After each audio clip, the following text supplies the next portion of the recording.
We would like to express our special gratitude to our beloved lecturer, Madam Nohanisa, who gave us this golden opportunity to do this project on the topic of technique of differentiation. We also sincerely thank our lecturer of Calculus 1, Madam Nohanisa, for all the guidance and willingness to help us completing this assignment. This assignment is impossible to be done without the help of Madam Nohanisa and the amazing cooperation and effort of our group members. Differentiation is the method of finding the derivative or rate of change of a function. The rate of change of function is defined as dy per dx equal to fx equal to y. First, we have the constant rule. When we differentiate a constant, the answer is always 0. This is because constants do not change, and the derivative measures the rate of change. So if c is a constant. Next is the power rule, one of the most commonly used rules in differentiation. If we have x power n, we bring the power down and minus 1 from the exponent. So, dy per dx x power n equal to n x power n minus 1. This rule applies to positive, negative, and fractional power. Now, the constant multiple rule. If a constant is multiplied with a function, we simply keep the constant and differentiate the function. This makes differentiation easier because we can factor out the constant first. Next is the sum and difference rule. When functions are added or subtracted, we can differentiate each term separately. So, we differentiate each part one by one. Here, we have the product rule. We use this when two functions are multiplied together. Next is the quotient rule, used when one function is divided by another. So, we differentiate the top multiplied by the bottom minus the top multiplied by the derivative of the bottom all over the bottom square. Finally, we have the chain rule, used for composite function. That means a function inside another function. In simple words, differentiate the outside function first, then multiply by the derivative of the inside function. Now, let's take a look at question 2. Find dy over dx for the following function. A. Y equal to 2x squared exponent to the sine 3x. This is a product of two functions, so we must use the product rule, which is u prime v plus uv prime. Step 1. We need to differentiate u equal to 2x squared, and we will get u prime equal to 4x. Step 2. We need to differentiate v equal to exponent to the sine 3x. This requires the chain rule because there is a function inside a function. Then, we will get v prime equal to exponent to the sine 3x multiplied with 3 cos 3x. Next, apply product rule dy over dx equal to 4x times exponent to the sine 3x plus 2x squared times exponent to the sine 3x multiplied with 3 cos 3x. Final answer, we will get dy over dx equal to 4x exponent to the sine 3x plus 6x squared cos 3x exponent to the sine 3x. Question 2b. Y equal to 3x squared minus 1 over sine x. This kind of function requires us to use quotient rule, which is vu prime minus uv prime over v squared.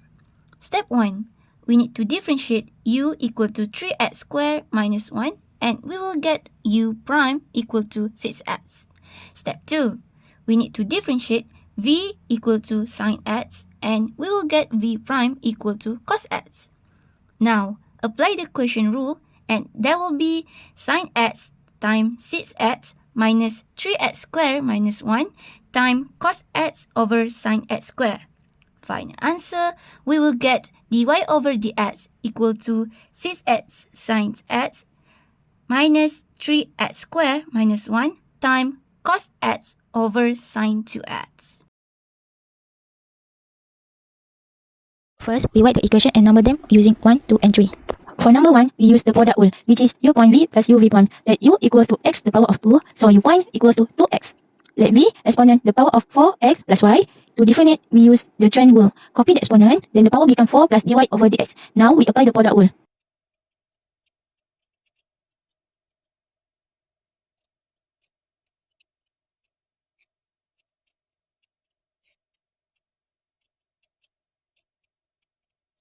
That's the final answer for number 1.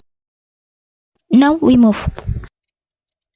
For number 2, we rewrite the expression so the whole sin 3x is square.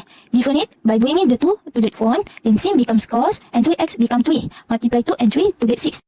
Rewrite it as 1 over y2, then divide y2 to get 2y dy over dx. Move it to the top and simplify, leaving 2 dy over dx over y. Finally, we substitute all the answer back into the original equation.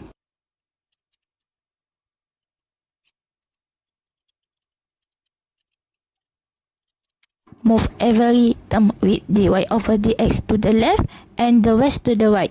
Factor out dy over dx. Put the bracket on the right as denominator.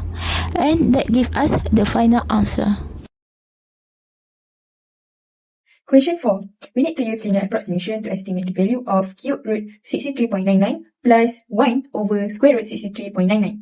Correct to 3 decimal places. Next step, we need to set up our linear approximation, which is the formula. Make the calculation easier, we split it into two functions, which is the first function and the second one. So, for the first function, let fx cube root x, and we got x power 1 over 3. Then, we need to find the derivative, which is, we differentiate this, and we got 1 over 3 x power of negative 2 over 3. We also can simplify it, and we got 1 over 3 x power 2 over 3. Then, we apply the linear approximation formula. We insert our value, which is cube root x, and 1 over 3 x power 2 over 3 into the formula. Substitute the value, give approximately. We got 3.99979. For the second function, let fx 1 over square root x, we got x power negative 1 over 2. And we can also differentiate it. We got negative 1 over 2x power negative 3 over 2. We also need to simplify it, and we got negative 1 over 2x power 3 over 2. Using the same formula, we substituting all value, we put it into this formula. So we get approximately 0.125. After we obtain the final approximation of both function, so function 1 and function 2, we add the two results together, like this. Then we total it because we want to know the estimate value. So the final answer is 4.125 because the question 1 3 decimal places, so it's our approximate answer. Conclusion. Differentiation use rules like power, product, question, and chain rule to find rates of change. It includes techniques such as implicit differentiation and linear approximation for more complex problems. This method helps us solve various functions and understand how quantities change.